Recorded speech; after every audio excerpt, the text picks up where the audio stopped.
බොහෝ කලකට පෙර උඩඟු හාවෙකු සහ නිහතමානී ඉබ්බෙකු තරඟයක් පැවැත්වීමට තීරණය කළා.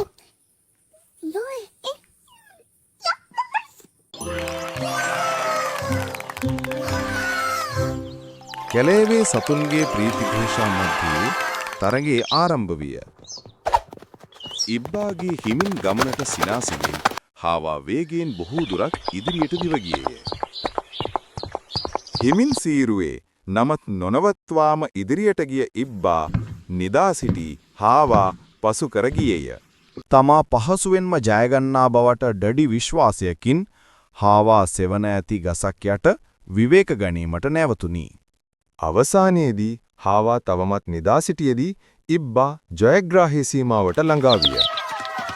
එදා පටන් සෙමින් සහ ස්ථාවරව යන ගමනකින් තරඟයේ ජයගත හැකි බව කැලෑවේ සතුන්ට මතකයේ රැඳුණා.